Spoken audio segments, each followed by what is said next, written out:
Hello, hello everyone. Uh, Welcoming you all to my page, Manjur's English Solution. I am A.K. Manjurul Islam, the owner of this page, and I'm currently working as an assistant professor of English at Ranada Prasad Shaha University, located in Narayanganj, Bangladesh. So today I am going to give a lecture on a particular topic, and the topic is developing writing skills. So before I begin, I would like to talk about writing at the very outset. And what is writing skill? Actually, each and every language has got four basic skills, four macro skills, and we know those four skills very well: listening, speaking, reading, and writing. And among these four skills, listening and speaking, reading and writing, there are two categories. Number one is the receptive skill, and number two is the productive skills. So what is receptive and what is productive skills? Let me explain that. Listening and reading, these two skills are the receptive skills, and speaking and writing, these two are the productive skills. So what is receptive and what is productive skill? Let me explain that. In receptive skills, we receive information. I repeat, in receptive skills, we receive information from different sources. While listening, we are listening to someone or to some listening materials. It might be audio-visual materials whatsoever, or we are listening from a person. So we are gathering information, we are receiving information by listening. And in case of reading, whenever you are reading a book, reading an article, reading a magazine, you are also receiving information. That means you are gathering information. So listening and reading, these two are the receptive skills, and the remaining two, that means speaking and writing, these two macro skills are the productive skills. Productive skills actually is concerned with production, where we produce information. Whenever you are speaking, then you are producing information, you are giving information. And in case of writing, we are also producing information, we are giving information. That means speaking and writing, these two macro skills are productive skills. So these macro skills, listening, speaking, reading, and writing, have got various sub skills as well. So today our topic is developing writing skills, so I will only focus on writing. Writing is a macro skill of language which has got some sub skills or micro skills under it. So what are those sub skills? If you want to be a good writer, if you want to develop your writing skill, then you need to work on these sub skills as well. So what are those sub skills? I'm going to tell you one by one. In case of writing, if you are going to write something, then you need to know a lot of words. Suppose you have been given a topic and you are going to write on that particular topic. So you don't have a good stock of vocabulary, then how would you be able to write? You don't have enough vocabulary, so expressions will not come so easily. So you need to have a good stock of vocabulary. Your vocabulary has to be enriched. I repeat, your vocabulary has to be enriched. So vocabulary is number one sub skill for writing. And then grammar.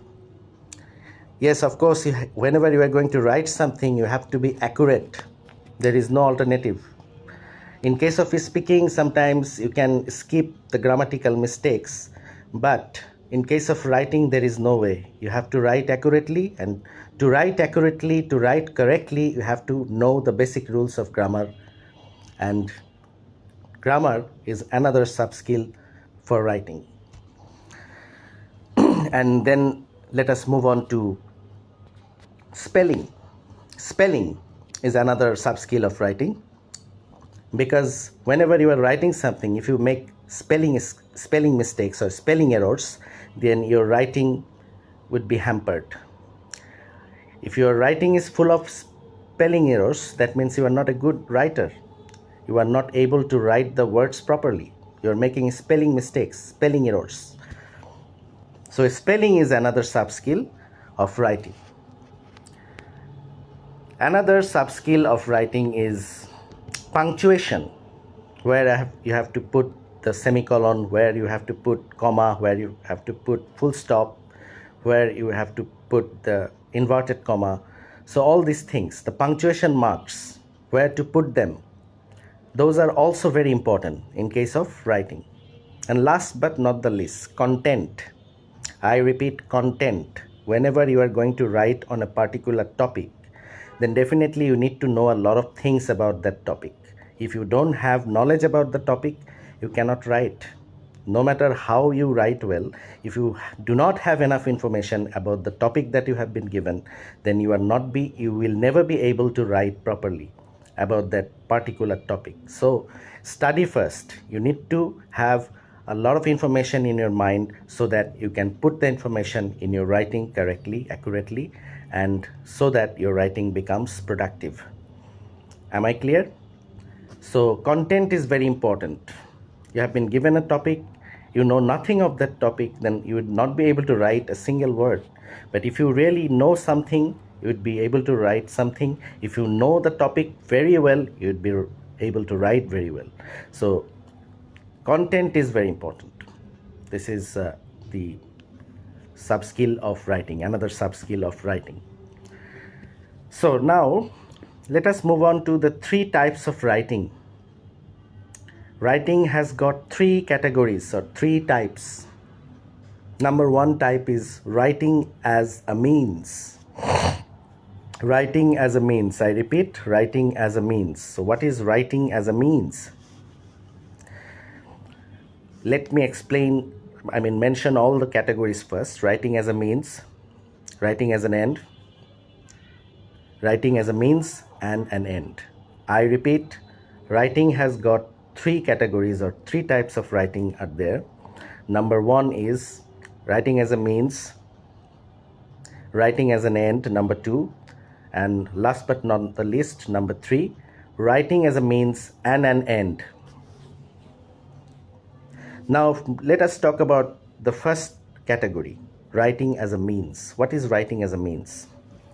Writing as a means purposeful writing. That means writing with a particular objective, writing with a purpose. Suppose you are reading a comprehension and you are answering questions from that comprehension, reading comprehension and answering questions. That means you have a purpose. You have a purpose in your mind. That is, you have to read the comprehension and you have to answer the questions which are from that comprehension that you have read. So that means you are writing with a purpose, purposeful writing, writing with an objective, writing with a particular objective. So that is called writing as a means. This is the number 1 category of writing. Then let us move on to number 2 category, the second category. Writing as an end. It's actually a freehand writing. You don't have any particular objective in mind. You are just writing for the sake of writing. Writing on a selected topic, writing freely without any objective or purpose in mind. You have selected the topic on your own and you are writing on the topic, or somebody has given you a topic. You are writing on your own. You are right to freehand writing. You don't have any objective or any purpose in mind. You're writing freely. That is called writing as an end. Now the last category, that is writing as a means and an end. Writing as a means and an end. So what is that? It is both purposeful and freehand writing. As I have already mentioned, writing as a means is concerned with writing with an objective. Freehand writing is concerned with writing without any objective, writing freely. And writing as a means and an end, the last category, means that you have to write both with a purpose in mind and you have to write freely. So writing as a means and an end is concerned with both purposeful writing and writing without any purpose. Am I clear? I repeat, writing as a means and an end is concerned with both purposeful writing and writing without any objective. How is that possible? Okay. Suppose you are writing a book review. You have read a book on Shakespeare or you have read a novel or a short story, whatever it is. You have read a novel or you have read a drama of Shakespeare. So how you are going to write a book review? You actually don't have any purpose in mind. It's not like that. You definitely have a purpose because somebody has given you a book and he has told you to read the book and write a book review. So that means that you have a purpose in mind. You have to read the book. You cannot actually go beyond that book because the book is in your mind. You have to write something keeping the information of the book in your mind, keeping the book in your mind, and then you have to write freely your own opinions and you have to criticize the book. You have to write a criticism. That means you are free to write that criticism. You are doing both at the same time. Simultaneously, you are writing with a purpose as well as writing without a purpose. Am I clear? Because that book is in your mind. You cannot go beyond that book. You are writing a book review. And at the same time, you are writing freely because you are criticizing that book. So this is very important. Whenever you are going to write as a means and an end, then you have to do both. You have to write freely at the same time. You have to write with a purpose in your mind. And the purpose is there in your mind, that the book is in your mind. You cannot go beyond that book because you cannot write whatever you like because the book and its information have to be in your mind. And you cannot surpass the book. You cannot actually go beyond the information of the book. At the same time, you are writing freely because you are writing your own opinion. You are criticizing that book. So there is both the options. There is a scope for you to write freely as well as to write with an objective. So this is called writing as a means and an end. So these are the three types of writing. Now let us talk about some writing techniques, how to be a good writer. In case of academic writing, in case of writing a paragraph, in case of writing an essay, in case of writing a journal article, how to write those things. Suppose if we talk about paragraph, school, colleges always provide you with writing a paragraph. So how will you react to that? How will you write a good paragraph or an essay? Okay, so first of all, let us talk about paragraph writing. What is a paragraph and what is actually an essay? We will discuss that. And what is the basic difference between a paragraph and an essay? A paragraph is a short piece of writing and it is written within a single para or single paragraph. There will be only one para in a paragraph. That is why it is called a paragraph. And in case of an essay, there will be more than one paragraph. There will be more than one paragraph in an essay. So this is the basic difference. An essay is longer in size, it's quite lengthier in size, and paragraph is quite short. So how to write a good paragraph? A paragraph has got three parts in it. Number one is topic sentence. Number two is developers. And last but not the least, the last one is called the terminator. I repeat, a paragraph has got three parts. Number one is topic sentence. Number two is developers. And last but not the least, number three, terminator. What is topic sentence? Topic sentence is the introducing sentence of a paragraph. That means the beginning sentence of a paragraph. And developers, the second category, is actually the body of the paragraphs, I mean the sentences that develop a paragraph, that develop the topic sentence, that are known as the developers. Suppose if you think of a building is made of a lot of blocks. Our body is made up with cells.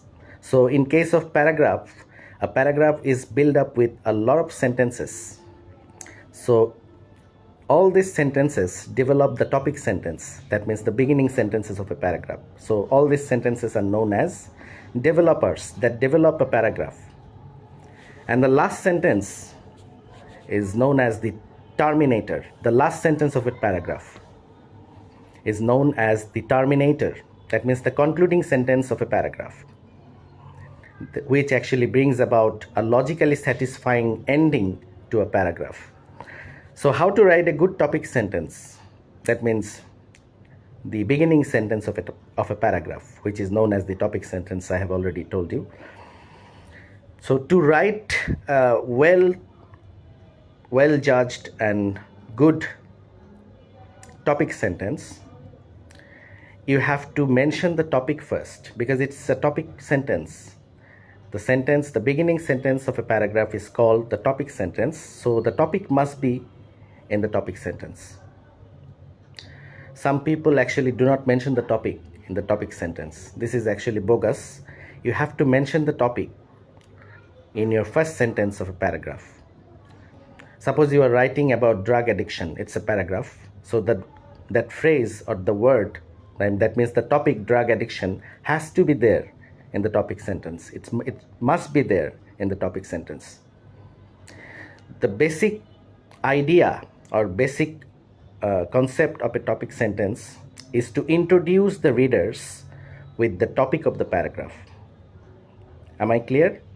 The main objective of a topic sentence of a paragraph is to introduce the reader with the topic of the paragraph. What are you writing about? What is the topic of the paragraph? You have to mention that at the very outset. So the topic of the paragraph must be there in the topic sentence. Now the developers, how to develop the idea. You have to be logical in case of writing. So developers also actually has got two parts. That means cohesion and coherence. These are the two parts of developers. I repeat, developers has got two parts. Number one is cohesion. Number two is coherence.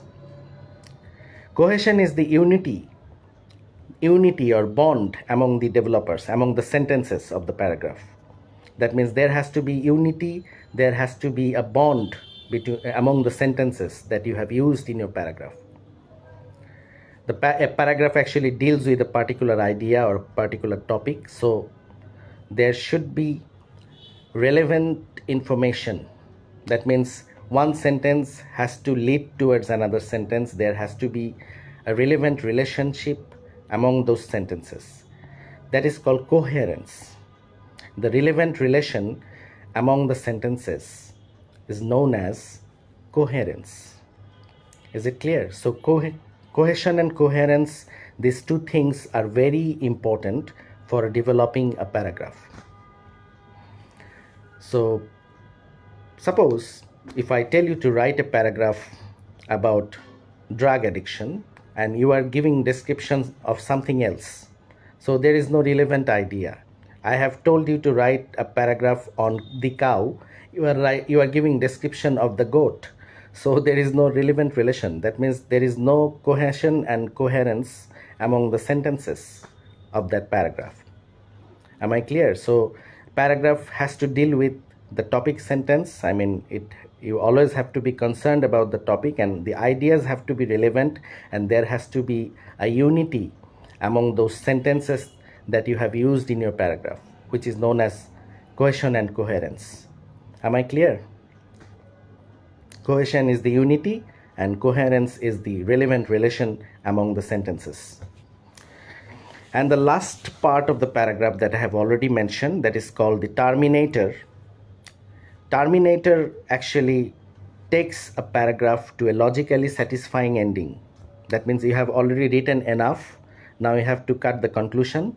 So the ending sentence of the conclusion sentence of the paragraph has to be very logical, and you have to bring about a logically satisfying ending to the paragraph. Am I clear? So this is known as the terminator or the concluding sentence of a paragraph. So terminator, in case of writing a terminator, you have to be very much logical so that the paragraph is ended well. And if it is incomplete without a terminator, if you just stop at the middle of a paragraph, it's not a good paragraph. Suppose your ideas are not clear, you have not actually mentioned or given enough information, the paragraph remains incomplete. So after giving enough information, you have to bring about a logically satisfying ending. That is very, very important. That is known as the concluding sentence or terminator. So this is the technique of paragraph writing. Now, in case of essay writing, as I have said, essay will have a number of paragraphs. A paragraph should be written within 200 to 250 words, not more than 250 words. I remind you again. A paragraph has to be written within 200 to 250 words. If possible, you can write it within 200 words. 200 words would be enough, but more than 250 words is actually going to be excessive. So should not surpass the amount of the words 250 that I have already mentioned. The range has to be between 200 and 250 words. And in case of writing an essay, it is quite open-ended. You can write as much as you can, but essay is lengthier, and it is definitely lengthier than paragraph. It will have a lot of paragraphs in it as well. So essay is written within a lot of paragraphs. I mean, you can use a lot of paragraphs within an essay. And the first part of the essay is known as the introduction. That means the introductory paragraph of an essay. In case of paragraph, we used a topic sentence. I remind you, in case of paragraph, we used a topic sentence, and in case of essay writing, we will use an introductory paragraph. Is it clear? So that is known as the introduction. And then we will move on with the developing paragraphs, middle paragraphs. There will be a number of paragraphs within an essay, and you have to develop your idea, I mean the introduction, with a number of paragraphs, number of supporting paragraphs. Clear? So an essay is developed with a lot of supporting paragraphs, and a paragraph is developed with a lot of supporting sentences, which are known as developers. And in case of essay, there would be a concluding paragraph, which is known as the conclusion. We all know that. We have written many essays in our school life, and still we are writing. So in case of writing a good conclusion, you always have to keep in mind that you have to bring about a logically satisfying ending to the essay as well. In case of writing a good introduction of the essay, you have to introduce the topic to the readers as well. That means the topic of the essay has to be there in your introductory paragraph as well, like the paragraph. The topic of the essay must be mentioned in the introductory paragraph, and you have to write the objective of the essay. What is the essay about? What is the essay actually is going to describe or narrate? That has to be mentioned. What is the purpose of the essay? What are you going to put in your essay? What are you going to write in your essay, and what information are you going to give by writing that essay should be mentioned in your introductory paragraph of the essay. That means in your introduction.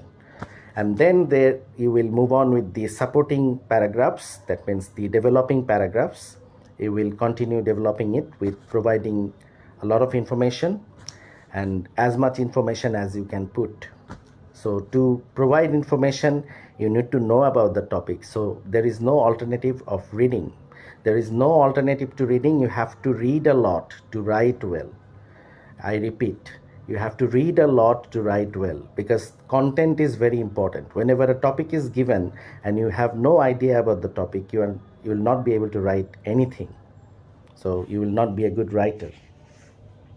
And try to be choosy in case of word selection. Okay, I repeat, in case of word selection, you have to be very much choosy. People use common words while expressing something. I can give you an example. For example, I was watching a cricket match. Bangladesh actually lost a lot of matches against a team, and a lot of close matches. I mean, Bangladesh was about to win, but unfortunately, Bangladesh lost in a tournament. Actually, it was in the T20 World Cup. They lost a lot of close matches. So one of the commentators was there in the commentary box. His name was Ian Bishop. He said that tantalizing performance, I repeat the word, tantalizing performance. Normally what we use, actually, we will use disappointing performance. When Ian Bishop used the word, I was not actually familiar with the word tantalizing. So I looked it up into the dictionary and I found the meaning of the word. That means raising hope again and again and disappointing again and again. That means you raise hope and disappoint repeatedly. So normally we'll use disappointing performance, but Ian Bishop used the word tantalizing. Tantalize means raising hope and disappointing again and again. So Bangladesh actually continuously lost close matches in that tournament. They were about to win, but ultimately in the end they lost. So tantalizing, the word tantalizing was much more appropriate on that case than the word disappointing. So if you use the word in your essay, so which one will be more appropriate, tantalizing or disappointing? So if you can use this kind of word, I mean the words that people do not commonly use, then the readers will get impressed that this is a new word. So he knows how to use the word. So using words is very important. Using good words is very important. That means you have to be very much choosy in case of using your words while writing. It is very important. What kind of word are you going to use? Another thing is figure of speech. Use of figure of speech. That means express something in a way that common people do not express. I mean, you have to be figurative in your language. You can use similes, you can use metaphors. Okay, so if I say that the girl is beautiful, it's quite common. The girl might not be impressed. But if I say that the girl is a rose, I used a figure of speech, metaphor. I compared the girl with rose. The girl is a rose. Which one sounds good? Which one actually looks good? So if you write this, reader will be impressed. So figure of speech actually will polish your language. It will increase or enhance the rhetorical beauty of your language in case of writing. So try to be rhetorical, try to enhance the literary beauty of your writing, try to polish your writing by using figurative languages or figure of speech such as metaphor, symbol, similes, allegories, all these things, all these figures of speeches. Am I clear? So this will enhance the rhetorical beauty or literary beauty of your writing. Another thing that I would like to mention, you have to have some ideas about these things, that is narrative writing, descriptive writing, and expository writing. What is this? What are these things? Narrative, descriptive, and expository. So let us first talk about descriptive writing. What is descriptive writing? That means you have to describe something. describing something. Description of a person, place or thing. I repeat, description of a person, place or thing. Person means if I tell you to write a paragraph on Rabindranath Tagore or Einstein, Albert Einstein, then you are writing about a particular person. If I tell you to write about mobile phone, computer, TV, then that would be description of a thing. Thing means those things have to be perceivable through our five senses. That means the things that you are going to describe have to be perceivable through your five senses. That means you can watch them, you can touch them, you can taste them, you can smell them, you can listen to them. Okay, so things that are perceivable through our five senses, those are included in descriptive writing. Okay, so description of a person, description of a thing, or description of what? Place. Description of person, place or thing. Okay, that is called descriptive writing. So place like Taj Mahal, if I tell you to write about Taj Mahal, if I tell you to write about Agra Fort. So description of a place, a village fair, a book fair. So these are the description of places. So description of person, place or thing, these are known as descriptive writing. Is it clear? Now let us move on to narrative writing. What is narrative writing? Okay, so narrative writing actually is concerned with time. I repeat again, narrative writing is concerned with a particular time. Clear? It is one kind of story or event telling dealing with a particular time. Okay, I repeat, narrative writing is concerned with story or event telling dealing with a particular time. Suppose if I talk about to write about 16 December, our victory day. So it would be a historical event narrating an event dealing with a particular time. Of course, 16 December 1971, our victory day. So you have to narrate the history. So story or event telling dealing with a particular time is called the narrative technique. This is called narrative writing. And a street accident. You saw a street accident and you are narrating it, writing a paragraph on a street accident. A journey by boat. So you are narrating a journey by boat. It's also an event. Is it clear? An event that took place in your life at a particular time, you are narrating it. My childhood. It is also narrative piece of writing. You are narrating your childhood, a particular time or history of your life. Is it clear? So narrative piece of writing is concerned with story or event telling dealing with a particular time. So that means story writing, novel writing, play writing, these are included in narrative technique. Is it clear? Novels, plays, short stories, all these are examples of narrative piece of writing because these are story or event telling, storytelling mainly. So let us move on the third piece of writing, expository writing. What is expository writing? Expository writing is concerned with explanation. It has got some categories: cause and effect, argument, comparison and contrast. So these techniques are applied to expository piece of writing. I repeat, cause and effect, comparison and contrast, and argument. These are the techniques that are used in expository piece of writing. So expository writing is concerned with explanation.